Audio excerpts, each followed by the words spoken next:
Saracens and the Crusaders. It's a debate that's going to go on for a while. Last year it was Leinster and the Crusaders. Which one of these teams would win? None of us know. A lot of us have theorised about which team would win between the best of the South and the best of the North. It's not happened. Doesn't look like it's going to happen. I have read and been sent from some of you guys a little bit of information about talks about it, but still there's nothing set in stone. But I thought, let's have a look. Saracens have just gone on to win their third Champions Cup title in 4 years, so they're on a pretty impressive run. The Crusaders have won the last two Super Rugby titles and at the moment are looking well clear of everybody else in that Super Rugby comp. Sure, they have had a couple of misfires this season so far, but 12 games in, they are looking a cut above for the most part. So I've had a look at the key stats from the 9 Champions Cup games that Saracens played on their way to the title and the 12 games that the Crusaders have played thus far. Kind of averaged them out and decided to, let's have a quick look and see just how do these teams compare in some key areas. So the first one we're going to look at is tries scored. So for us in the Southern Hemisphere, it's kind of the be-all and end-all sometimes to our own detriment, but I guess that is the way it is. Saracens averaging 3.8 tries a game, with conversions being at 3.3. So most of the tries are getting converted. It's a fairly decent number of tries being scored. If you're winning by that, or if you were scoring 3 tries down here in Super Rugby and denying your opponent any tries, you'd be getting bonus point wins all day long. For the Crusaders, it is a bit of a boost. It's 4.6 tries per game, but the conversion ratio is a wee bit lower. It's down at 2.9. So,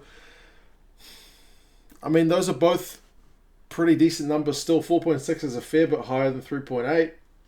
But then again, 3.3 is a fair bit higher in terms of a percentage than the 2.9 because that's 80% for Saracens, whereas it's 67% for the Crusaders. So Crusaders are getting a lot of points, but also not taking all the points on offer. In terms of penalties and total points, Saracens are getting 2.3 penalties a game for an average of 32.5 points per game. So they're getting a fair few points from that boot of Owen Farrell for the most part as well. Whereas you look at the Crusaders, they are at 0.4 penalties a game. They're not kicking a lot of penalties, but in terms of points, they're at 30.5. So it's only 2 points in it. Crusaders getting more tries, Saracens getting more with the boot. The points all count no matter how you get them on the board, but that does, I guess, highlight a slightly different mindset, a slightly different style of play between the two teams. As I say, there's not one that's better than the other because all those points count at the end of the day. I should say for the Crusaders, they've scored 55 tries in 12 games. Saracens have got 34 in the 9 games they played. But the Crusaders' kicking ratio, if you are doing the maths along at home, is 35 conversions from 52 tries. 3 of their tries were penalty tries, so they don't have to do a conversion anymore, whereas Saracens were all good old-fashioned tries, so 30 out of 34 converted. So yeah, different, but very much the same in the overall points category. In terms of points conceded, how are these teams defensively? Remarkably similar. 15 points conceded on average for Saracens, 15.5 for the Crusaders.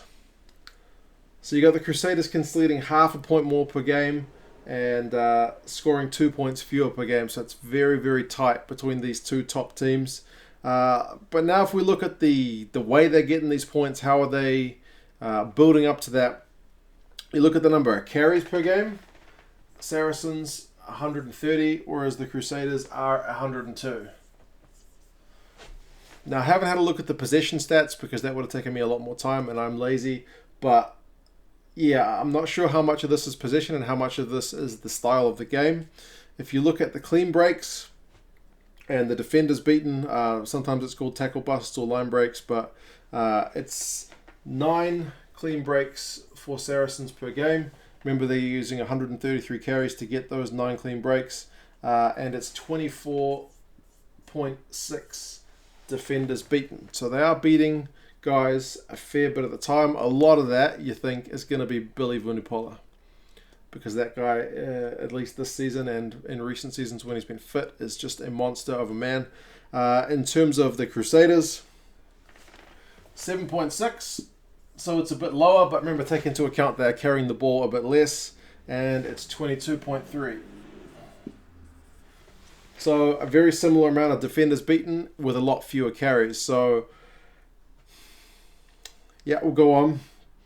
Run meters. Now, if you're a Crusaders fan and you've been thinking, our stats are a little bit less, although still, again, pretty similar, this is one area of kind of stark contrast. 418 run meters for Saracens per game.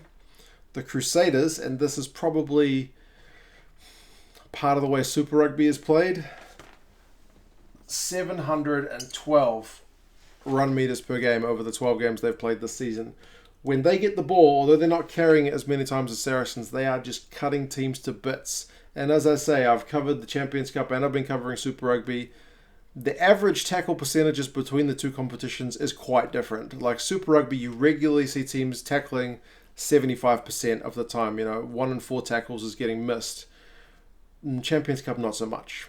80% is probably getting low. 85% is the norm. You sometimes see 90%. So sometimes the Champions Cup games do have more of a test match feel than the Super Rugby games.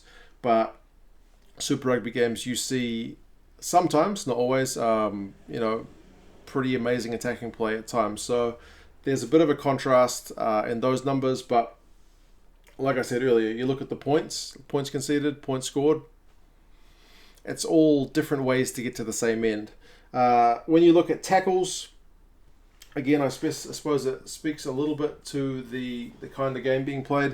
142 and 134. There's not that much in that. Both teams are doing a fair bit of defense. Only conceding 15 points a game, so 2 tries. Not a whole lot there. Other stats that I didn't write on the board. Offloads, the Saracens are offloading 7.8 times a game, so 8 times a game. Crusaders are 9.8, so 10. 2 more offloads a game. Again, it's not a huge difference. And in terms of line-out wins, Saracens are getting 12, Crusaders 9.6. So maybe there's a bit more set-piece play going on for Saracens. But yeah, those are the numbers. I read into that a fair bit, as I said, about the different styles of the competitions. Champions Cup, I suppose, is kind of the best of the best, so there aren't so many mismatches, although if you've seen some of the games in the Champions Cup this year, there were still a fair few hidings between some of the teams. Some of that is just the budget differences between the teams. Some of that is just the talent differences between the teams, because I think the opening game was Leinster against Wasps, and it was a bit of a hiding. Super Rugby, likewise, for the Crusaders, those New Zealand derbies are often pretty tough. Recently, they've played the Bulls, and they gave them a bit of a walloping over in South Africa. So there are tight games, there are open games. It's all a rich tapestry. But yeah, interesting contrasts. Crusaders,